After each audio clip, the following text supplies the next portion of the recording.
The new year is here, and with it comes the opportunity to set intentions that will make 2025 an incredible year for you and the kids in your life. Parenting isn't about being perfect, it's about being intentional. Today, we're diving into 5 parenting resolutions that can transform your relationship with kids in the year ahead. Hey there, I'm Stuart Perry, but most people know me as Mr. Stu. I'm a licensed clinical social worker, a child therapist, and an autism spectrum disorder clinical specialist. Here on Bad Kids Don't Exist, I help adults better understand kids so kids and their caregivers can thrive. In today's episode, we are kicking off 2025 with 5 powerful resolutions for parenting. These aren't just about what you do.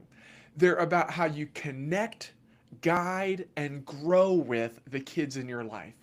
We'll cover staying calm to model emotional regulation, shifting from punishment to discipline, allowing kids to struggle to build resilience, being the trusted adult every child needs, and embracing the power of play. By the end of this episode, you'll have actionable steps to create meaningful change in 2025 for yourself and the kids you care about. Before we get started, take a moment to like this video, subscribe to the channel, and share it with someone who's ready to make 2025 their best parenting year yet. Let's kick things off with one of the most important resolutions for 2025: staying calm.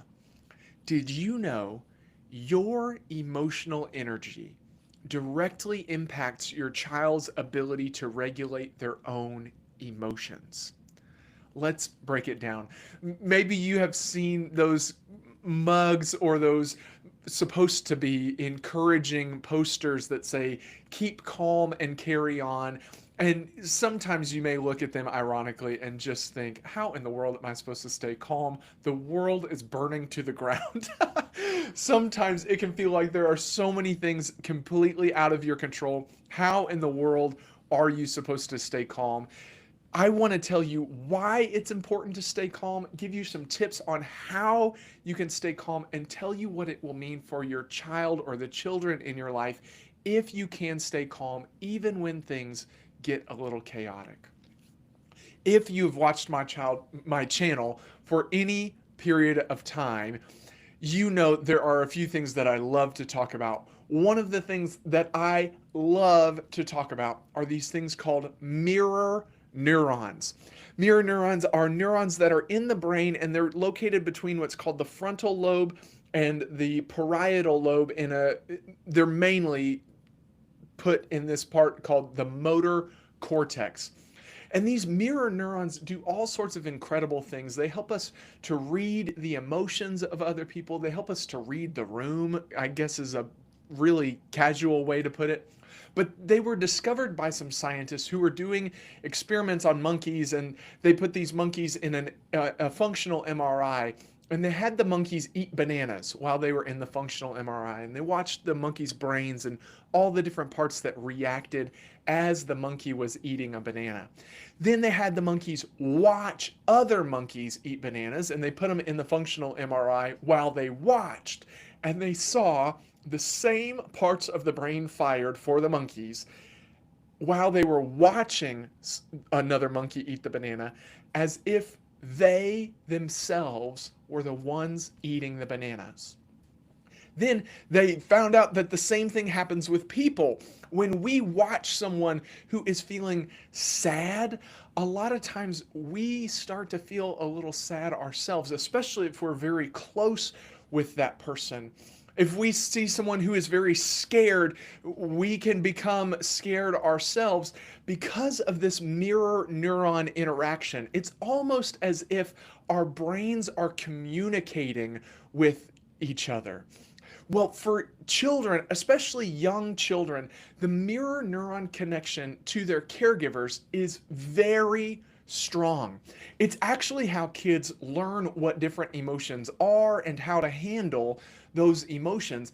It's by watching you, by watching their caregivers and seeing your face and seeing your body language and seeing the different things that you are doing and understanding, oh, this must be what that emotion is. This is how to handle it. When we're talking about staying calm, if you are constantly stressed out or constantly reacting in huge ways or constantly reacting in anger, your kids feel it. If you're calm, they'll feel it. If you're stressed, they'll feel that too because of this mirror neuron connection. There are some strategies for staying calm when things seem out of control. And sometimes it can seem just like, you know what, I want to lose my cool right now. I want to blow up. In those situations, just understand that your child or the children in your life are watching you. And the way that you react to things, the way that you handle things is going to be encoded to them as how they are learning to handle those things and react to those things themselves. So when you're feeling those big feelings, when you're feeling like, you know what, I am going to lose my cool this time, I deserve to lose my cool this time, just remember your child is watching you. If you need to stay calm, let me tell you a few things that can be helpful.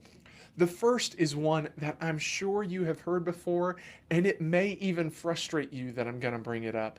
It is deep breathing, or more in today's world, we've started to call it controlled breathing. What that means is actually controlling your breath. When you start to become excited or frustrated or feeling big emotions, many times your breathing will start to quicken. It will start to be very fast paced, very shallow breathing. And what that does is it turns into what's called a feedback loop in your brain, where your breathing is sending a signal to your brain that you are panicked or that you are feeling a big feeling or that you are feeling out of control. Then your brain sends back a signal to your lungs that says you're panicked, you're having the shallow breathing, you're feeling out of control. Keep breathing that way. And then you keep breathing that way, and the signal goes back to your brain, and then the brain sends the signal back to your lungs. And that feedback loop kind of perpetuates itself. When you can slow down your breathing, when you can have controlled breathing, when you can have deep breathing, it stops that feedback loop. When you're breathing like this, your brain is receiving that signal and then sending the signal back to your lungs. But what happens when you take a deep breath is that you may have started with some quick shallow breathing and it's sending a signal to your brain, and then the brain sends the signal back to your lungs, and you step in and you go,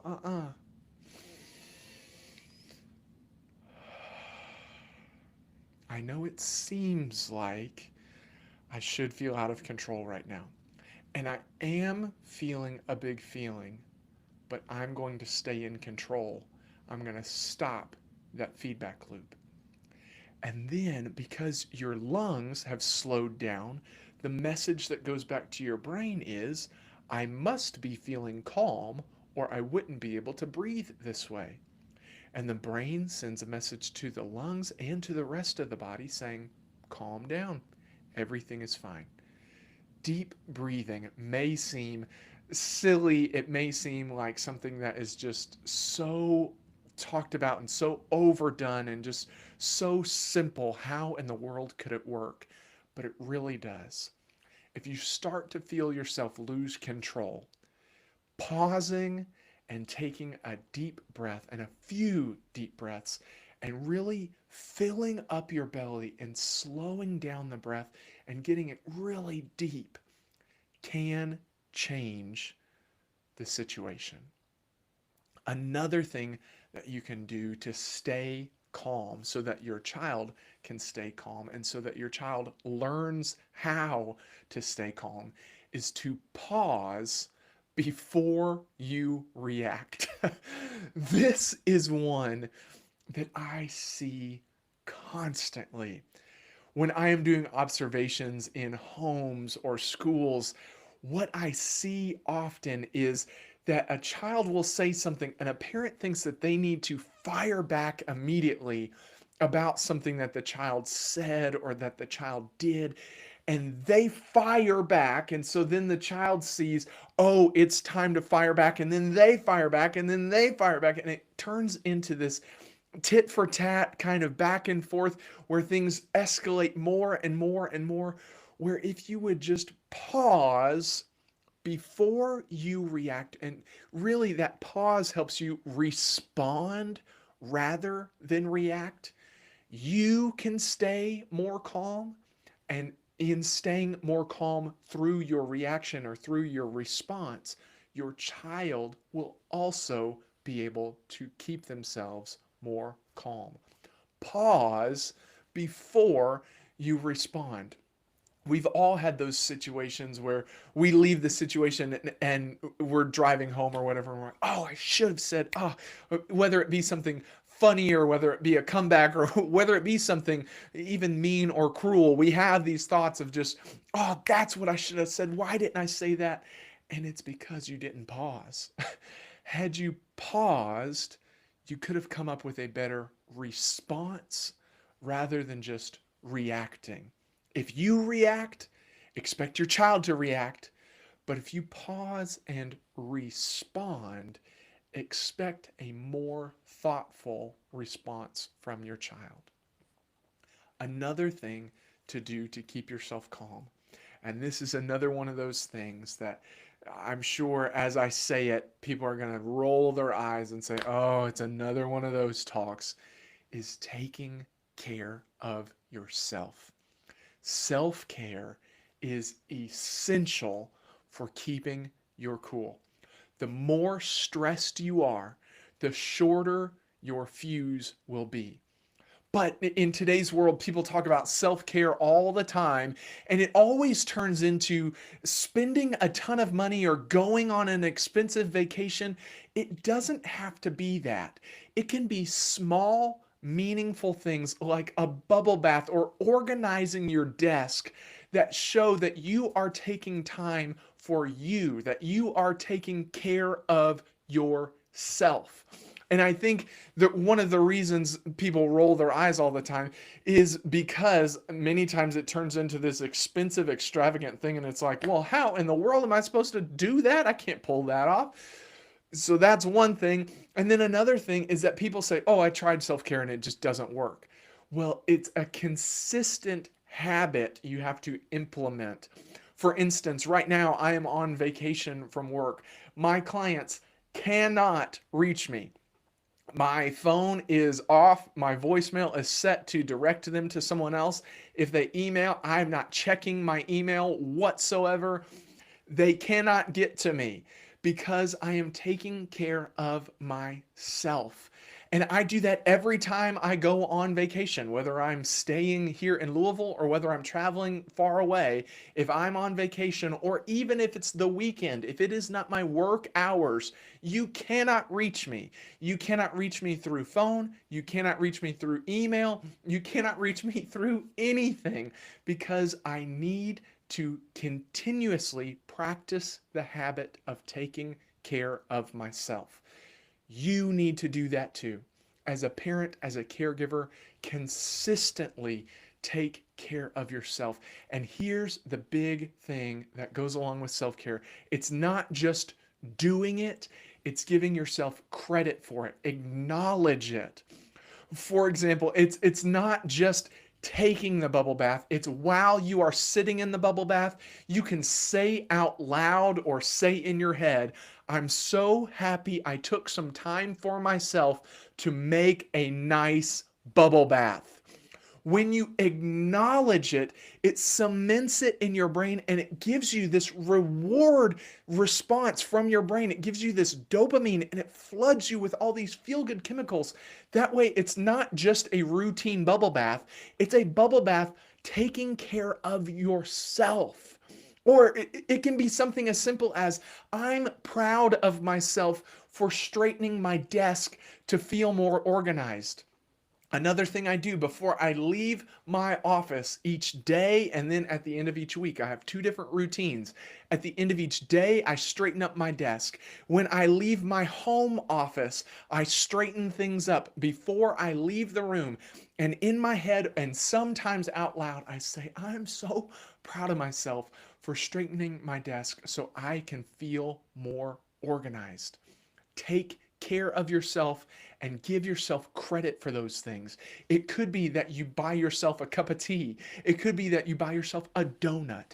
It could be that you make yourself a bubble bath. It could be that you clean up your desk. It could be that you straighten up your room. It could be that you lock yourself in your room and you watch one episode of your TV show that you love, and you give yourself credit for that and say, I am so proud of myself. I am so glad I am taking time for myself today. Do it and acknowledge it. If you stay calm, it will help your child to stay calm as well. The way you respond is the way you are teaching them to respond, and your calm creates calm in your child's environment. If this resonates with you, like this video, subscribe to the channel, and comment with your go-to strategies for staying calm under pressure. Cassie says, that needs to be my resolution for work. Yes, Cassie. Yes, yes, yes. When you are away from work, do not work. Stop working when you are away from work. You are not being paid extra. And guess what? Nobody is going to reach out to you and say, oh my goodness, you are just the best employee in the world because you work during all your off time. And if they do, it's because they're taking advantage of you. When you leave work, shut it down, turn it off, and go home. Make that your resolution. Yes, Cassie, take care of yourself. Make it be a resolution. Once you've mastered staying calm, the next step is how you guide behavior in your child or in the kids in your life. Let's talk about why shifting from punishment to discipline can create deeper connections and long-term growth for kids. It's often confused that punishment and discipline are the same thing. They are not. Punishment is one form of discipline, but not all discipline is punishment. And I will argue to the ends of the earth that most discipline, a huge majority of discipline, should have nothing to do with punishments. Discipline is about teaching and guiding, not controlling or just punishing. It's kind of like every square is a rectangle, but not all rectangles are squares. Every punishment is discipline, but not all discipline needs to be punishment, and most discipline should not be punishment. Let me break it down for you. Punishment often feels like payback for disruptive behavior. I oftentimes have parents and teachers and other caregivers who will call me and say, well, I had to take their phone away. I had to take their tablet away. I had to take their video game system away, whatever it might be, because they were disrespectful. And I, through the course of those conversations, have to talk with them and say, well, it sounds like they made you frustrated and then you just wanted to make them feel frustrated. I don't understand why the phone, tablet, or video game system has anything to do with their behavior, anything to do with what they did. Punishment often turns into this back and forth of, you did this thing, so now I'm going to do this thing to you. And then oftentimes, if you use punishment a lot, then the child says, fine, then I'm going to do this thing to you. And then you have to come up with something bigger. And it's, oh, well, then I'm going to do this thing to you. And it turns into this cycle of, you did this thing, so I'm going to do this thing. And you did this thing, so I'm going to do this thing, back and forth and back and forth and back and forth. And it doesn't teach the child anything. It doesn't teach them what to do instead. And many times they even lose sight of what they did in the first place that caused the first punishment. Consequences, on the other hand, should be natural or logical. Punishments oftentimes are not natural things that happen, and punishments oftentimes are not logical. Let me break down those two types of consequences. There are natural consequences and there are logical consequences. Very generically, an example of a natural consequence would be something like if a child forgets their lunch, they feel hungry. Or it's winter right now, it's January of 2025, day one. If your child chooses to not wear their coat, they may get cold. That is a form of a natural consequence. It just happens. It's the result of what they did. It's nobody had to add anything onto it. Nobody did it to them. It's just you chose to do this behavior or you forgot this thing or whatever it might be. Here's the result of that. That's a natural consequence. Then there are these other things that are called logical consequences. These are oftentimes the things that are thought of as punishments, but I'm going to make what I believe is an important distinction between a logical consequence and most of the punishments that I see. A logical consequence is connected to the behavior that the child exhibits.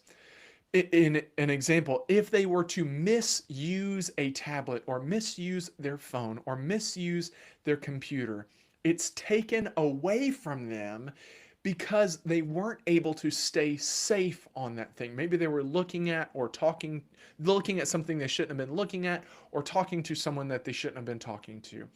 Because they weren't able to keep themselves safe, it is removed from them because you have to ensure they stay safe. But those logical consequences, whatever the consequence is, needs to be tied to the behavior, and it also needs to be in the same measure of the behavior. So if they've misused their tablet or their phone or their computer one time for a brief period of time, you don't take it away for a week or a month or even longer, I've seen. It is, hey, for the rest of today, no more phone, tablet, or computer, whatever it might be, because you haven't been able to stay safe on that thing today, and so I have to take it away. One of the best examples of a logical consequence I ever saw, and I praised this mother so much when she told me about this, was her child was showing physically aggressive behaviors at school. And every day when he would come home from school, he wanted to hang out with his friends in the neighborhood. She decided that a logical consequence would be that if he was physically aggressive with other people at school, he could not hang out with people once he got home because he hadn't shown he could keep himself and others safe that day. That is brilliant. It is, he did this today. Here's the consequence for today. He was unsafe with people, so he can't hang out with people. Do you see? It's almost a one-to-one direct correlation. That is a logical consequence. The real thing to think about is those natural consequences just happen. A logical consequence should be so logical that it is as if the child did it to themselves. It should be so logical that it feels natural. That one-to-one where that child was physically aggressive with people at school so he couldn't hang out with friends at home, that day makes so much sense. It feels so natural. Those consequences help the child learn and grow. It's not something that you use to make them angry because you are angry. It's not to be used as a payback. It's not a, they were disrespectful to me, so now I'm going to take away the thing that they love most. It is all about helping children learn to make more positive decisions. And here's the thing, if a natural consequence has taken place, if they are cold because they decided to not wear a coat, that can be it. You don't have to add on another consequence. You don't have to add on a punishment. That's where it would be a punishment, not a logical consequence, because a natural consequence has already taken place. They're already cold. So you can look at them and you could say, ah, well, I guess next time you're going to want to wear your coat. That's it. You don't have to say, and now you're grounded because you chose to not wear your coat. No, let them be cold. And then next time, hopefully, they'll remember feeling cold and they will choose to take their coat. It doesn't have to turn into this, you did this to me, so now I did this to you. You didn't listen to me, so now I'm going to do this to you. No. Natural consequences do a lot of work for us where we don't have to add anything on. And then, if those natural consequences, if there's obviously not a natural consequence, or if that natural consequence has taken place several times and it's not teaching the lesson you want it to teach, that's when it's time to add on a logical consequence where it is directly related to the behavior and it's in the same measure that they showed that behavior. That's what helps children learn and grow. That's what helps them learn how to make more positive decisions rather than just seeing it as, let's see who can outdo each other with trying to make the other one more frustrated. And a big part of discipline that punishment has very little to do with, a huge thing in discipline, is talking with your child.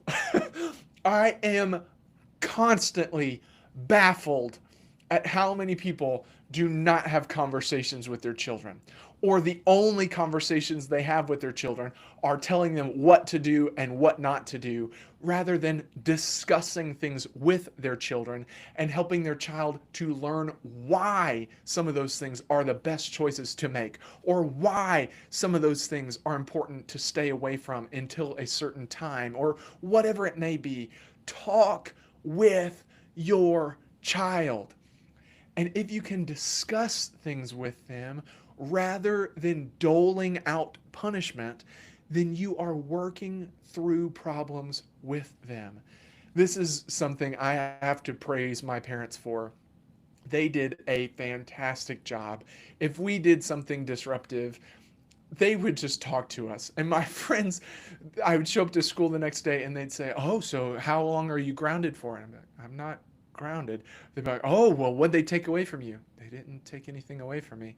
What do you mean? Oh, what do you mean you're not grounded? They didn't take anything away from you? Well, we talked about why it was wrong and I apologized and I'm not going to do it anymore. That was it. That's all it took. It didn't have to turn into this huge thing. It was just a discussion.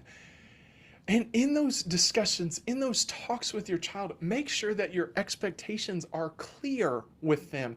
Sometimes children are yelled at or told they're in trouble over something that they had no idea was the expectation. Make sure if it's an expectation you have not set, or is not just completely socially understood as the expectation, that you set those expectations in discussions with your children and discuss why those expectations are important. Why is the expectation the expectation? Really, it comes down to this. The more you punish your child, the more you'll have to punish your child. Because punishment doesn't teach what to do instead. And it doesn't teach the child how to control themselves. It just stops the behavior temporarily and tells the child it is going to be your job, not their job, your job to control them and to stop them from making any poor choices. Natural consequences can teach lessons. Logical consequences, when absolutely necessary, can teach lessons. And that's what discipline is all about. Just resorting to punishments and constantly going to punishments that have absolutely nothing to do with the behavior that the child showed does not teach them what to do instead. It does not make sense in their brain except to say, I made them angry, so now they're going to try to make me angry. It's my turn next. That's what punishments do. Discipline is about teaching and guiding, not controlling or punishing. Do your best to teach and guide. Like this video, subscribe to the channel, and share a comment about how you plan to discipline more and punish less this coming year. It's hard to see kids struggle, but it's one of the most important parts of their growth. Let's dive into why letting kids face challenges builds resilience and independence. Here's a breaking news alert. It's okay to let kids face challenges. It's okay to let kids struggle. As a matter of fact, let me redo my breaking news bulletin. It's important to let kids face challenges. It's important to let kids struggle. That's what builds resilience. Struggle teaches kids to problem solve and develop independence. If a child is never allowed to struggle through something, then they are going to panic or become dysregulated anytime they have to struggle with something. If every time they are struggling with something, you step in and just take it from them, they will never be able to handle those things themselves. Allowing a child to struggle at a developmentally appropriate level, let me emphasize that, at a developmentally appropriate level, teaches them to problem solve. How does that work? When children are struggling, their brain is figuring out, oh, that didn't work, so now let's try something else. Oh, that didn't work, so now let's try something else. Oh, maybe if I tweak this, oh, that could work. Oh, there we go, I got it. That problem solving of trying something and then seeing what didn't work, seeing what did work, and then redoing it, going all the way through it, that struggle teaches them how to solve problems over time. It also teaches them independence because it shows them they can handle some struggle. If they are constantly flooded with, oh no, don't, oh, I can't stand it when I see you struggle with this, I just need to do this for you, then what it teaches them is I must not be capable. I must not be able to do this. Allowing children to struggle teaches them how to problem solve, and it teaches them independence. Another thing it teaches kids when you allow them to struggle is emotional regulation. When children are allowed to experience difficult emotions, then it teaches them they can tolerate difficult emotions. And as they learn to tolerate those difficult emotions, they learn how they can handle those emotions. Rescuing kids from emotions teaches them to avoid certain emotions or fear certain emotions rather than learning to simply tolerate and regulate them. If a child is anxious about something and someone just rushes in and says, oh, I see that you're anxious about that, let's just go, we'll just leave, then it reinforces in the child's brain, oh, that must have actually been dangerous because they wouldn't have removed me from the situation if it wasn't dangerous. Same thing goes for if a child is feeling angry. If a child is angry and someone rushes in and says, I don't feel angry. Let's see, what can we do about your anger? Oh, we just need to do everything we can to make you not feel angry. Then it teaches the child anger must be something dangerous, or they wouldn't have rescued me from that emotion. But emotions are not something to be rescued from. Emotions are things to experience, and as you experience them, you can tolerate them, and as you tolerate them, you can learn to regulate them. No emotion is bad. They can be tough, But no emotion is bad, and rescuing children from feeling difficult emotions teaches them that that emotion must be one that I need to stay away from. That emotion must be one that is dangerous or bad for me to feel. One of the major issues today is kids not learning emotional regulation because they've been rescued from emotions too often. There was a little boy who came to see me for emotional regulation difficulties, and I'll call him Calvin. Calvin was in my office, and every time he was in my office, he wanted to play either tic tac toe or Connect Four.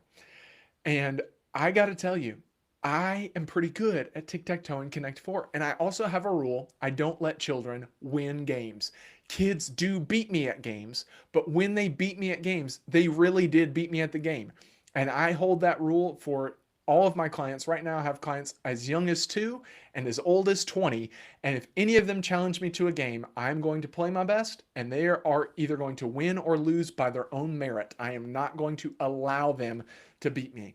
Well, Calvin would come in every time, and he would play tic tac toe, and tic tac toe is what we started with.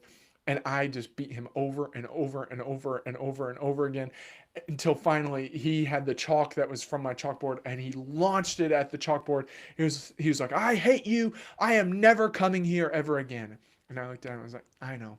You're really frustrated that you are losing the game." But he came back. He did come back. And this time he chose to play Connect Four with me. And we played several rounds of Connect Four. He did not win a single one.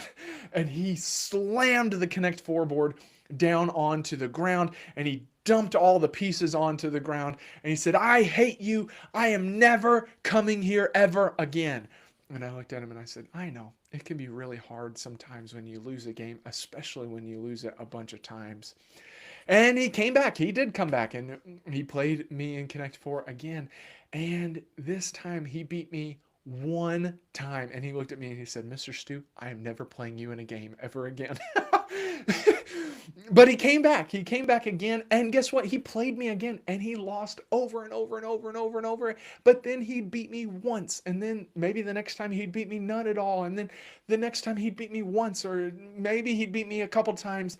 But guess what? Over time, his reactions to losing got less and less and less and less, to the point where at the end, he can now play a game with me and look at me and he can go, "Good game, Mr. Stu," whether he wins or loses. Why? Because I didn't rescue him from those emotions. I had him experience them, learn to tolerate them, and learn to regulate them. And over time, with consistency, it's not a one time thing, but over time, with consistency, that is how kids learn how to problem solve. That's how they learn they can do things on their own. And it's how they learn to tolerate and regulate their emotions over time. Playing that game over and over taught him patience, perseverance, and even social skills over time. It's okay and important to let kids face challenges and struggle. It's what builds resilience. Let me know in the comments, what's one way you'll encourage healthy, developmentally appropriate struggle for your kids in 2025. Every child needs at least one trusted adult in their life to feel safe, supported, and ready to grow. Let's talk about how you can be that person in 2025, and a sneak peek at next week's live stream, where we'll actually dive deeper into the 5 key characteristics of being that one for a child. Research has shown that having a consistent, trusted adult can change a child's life. If you Google these things, they're called adverse childhood experiences, or ACEs is the acronym, but I hate mental health acronyms. I think there's too many of them, and we don't ever explain them, and then it leaves people feeling like they are left out of the club. Adverse childhood experiences. Google it, see what all comes up, and there is a list of all these things that children may go through that are really difficult for children to go through. It's things like having a parent who's incarcerated or being around someone who is struggling with substance use disorder. All of those things. There's a list of these adverse childhood experiences, and the research has shown that the more of those adverse childhood experiences someone experiences, the more likely it is they're going to have difficulties as they grow, except for if they have at least one caring, consistent, trusted adult in their life. Doesn't have to be a parent, doesn't have to be a teacher. It could be a parent or a teacher, or it could be a grandparent or an uncle or a therapist or a coach or a minister or a Bible study leader, or just someone who is around and who is a consistent, trusted adult. If a child has a consistent, trusted adult, it does not matter how many ACEs they experience. It does not matter how many adverse childhood experiences they have. If they have one consistent, trusted adult in their life, everything changes.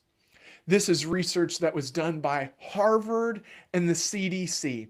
And when I started looking into this research, I was thinking, oh my goodness, in order to be the one trusted, consistent adult in a child's life, Harvard is going to tell me that I'm going to have a PhD, and that I'm going to have to do everything perfect, and I'm never going to be able to get anything wrong, and I'm always going to have to keep my cool, and I'm going to have to be funny, and I'm going to have to be creative.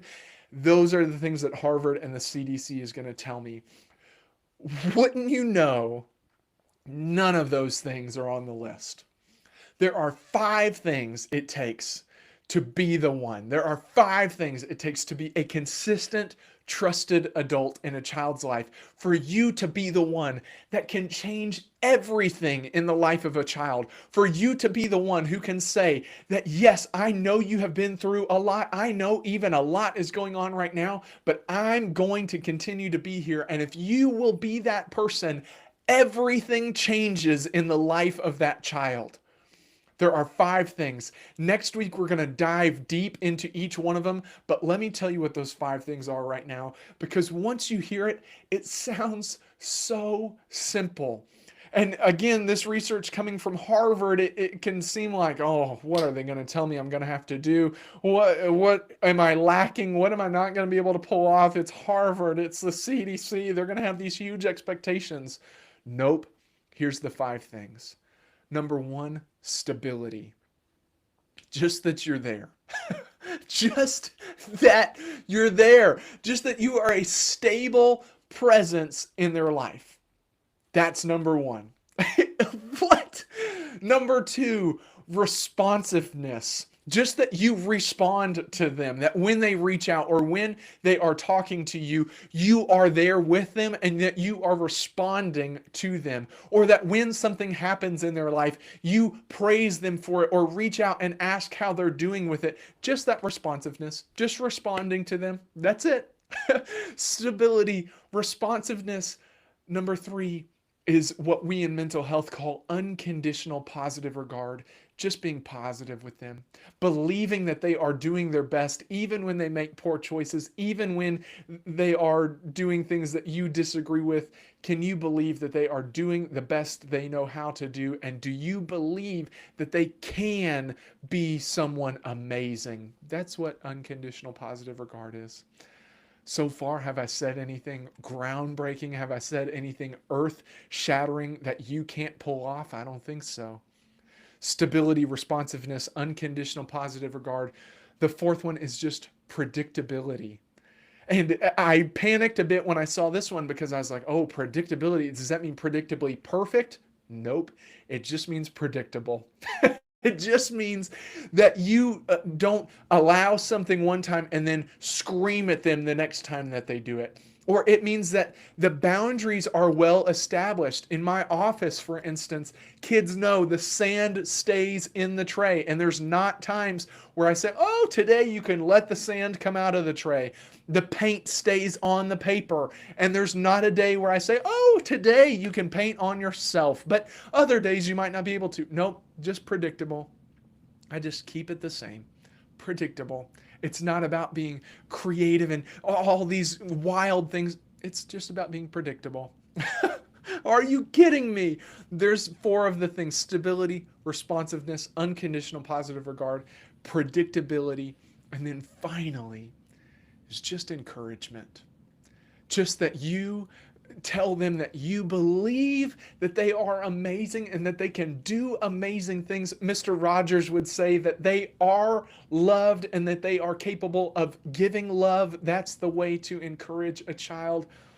Those are the five things: stability, responsiveness, unconditional positive regard, predictability, and encouragement.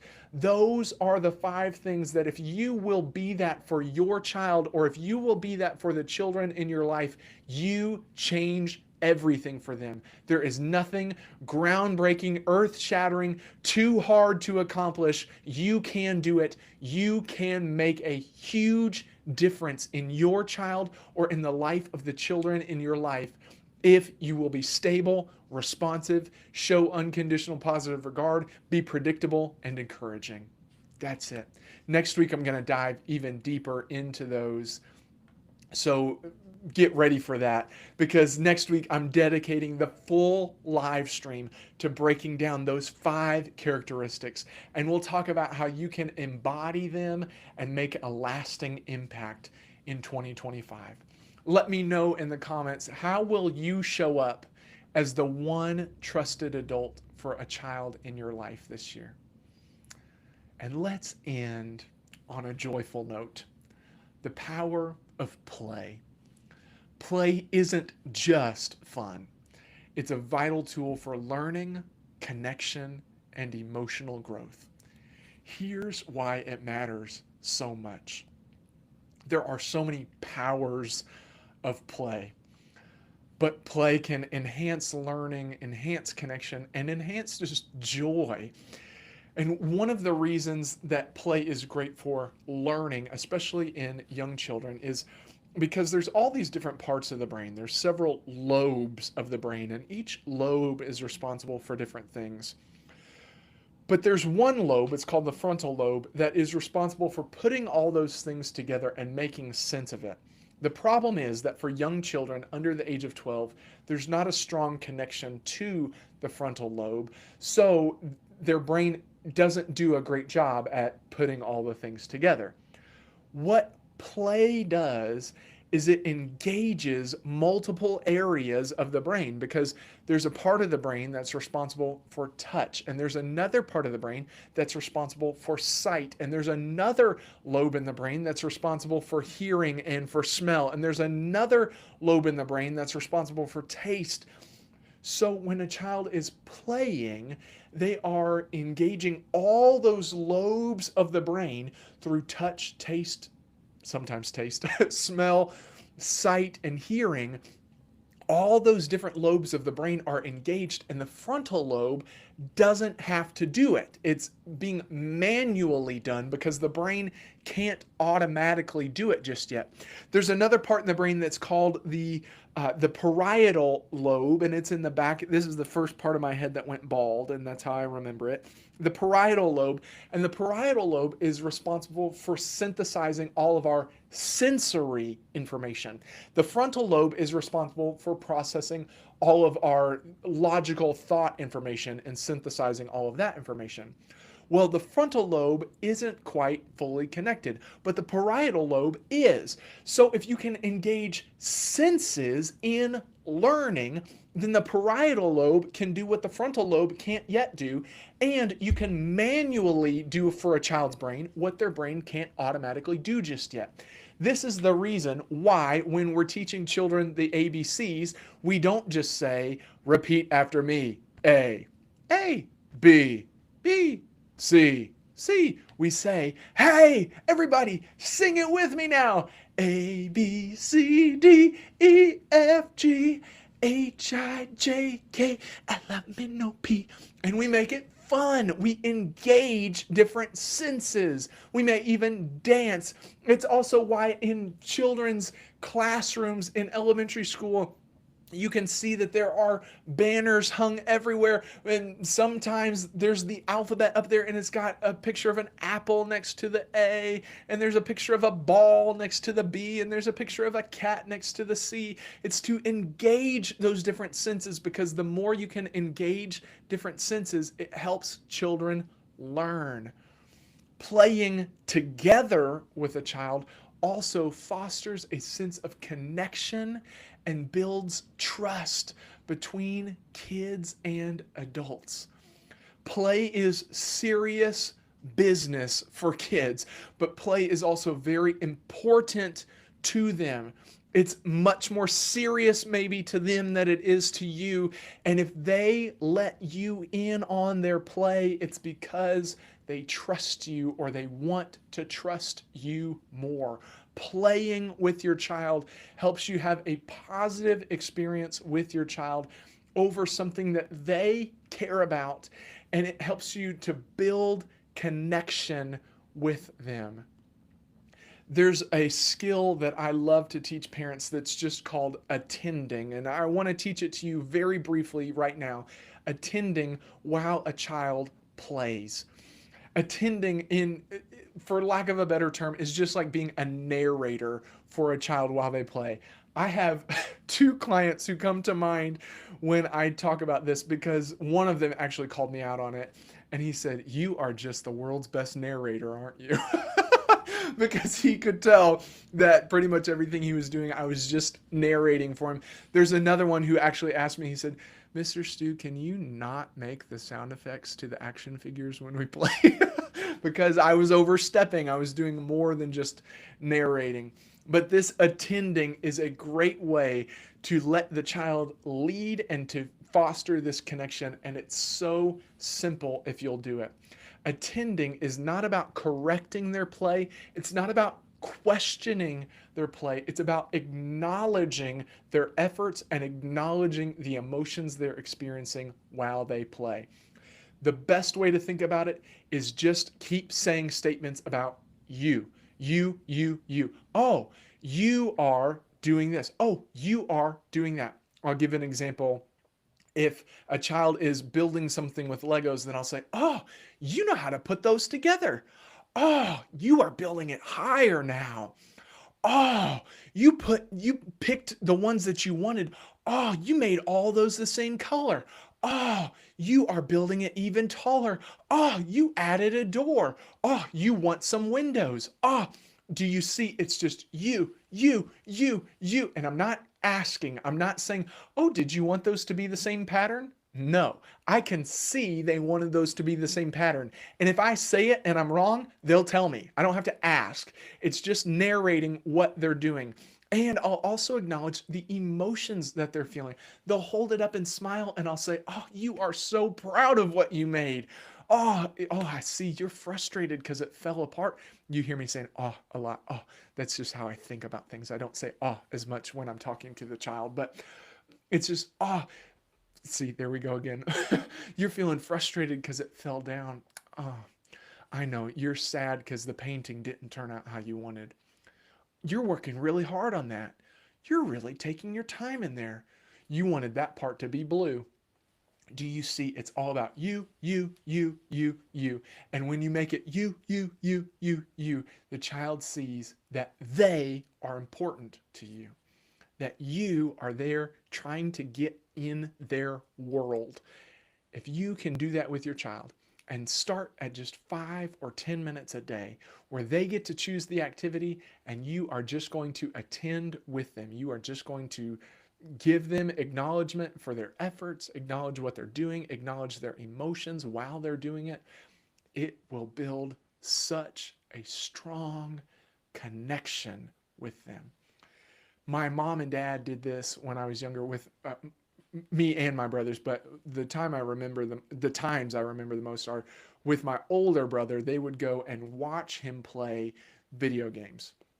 My parents do not like video games. They have zero interest in video games whatsoever, but my brother loved and still loves video games. So they would go and they would just watch him play. And they'd say, "Oh, now that part, oh, you were going through there. Oh, this part seems really tough. Wow, you beat the boss. How in the, look at that. What? And all they would do, see, that was some different sound effects there. All they would do is just acknowledge that they could see how hard he was working, acknowledge his efforts, and acknowledge the emotions that he must be feeling while he was playing. It was not about the video game. It wasn't even about them enjoying the video game. They didn't care about the game, but they wanted to connect with him over something he loved. You can do the same with your child. Play is an incredible way to enhance learning, connection, and joy with your child. Play as much as you can this year. Like this video, subscribe to the channel, and drop a comment with your favorite way to play with the kids in your life.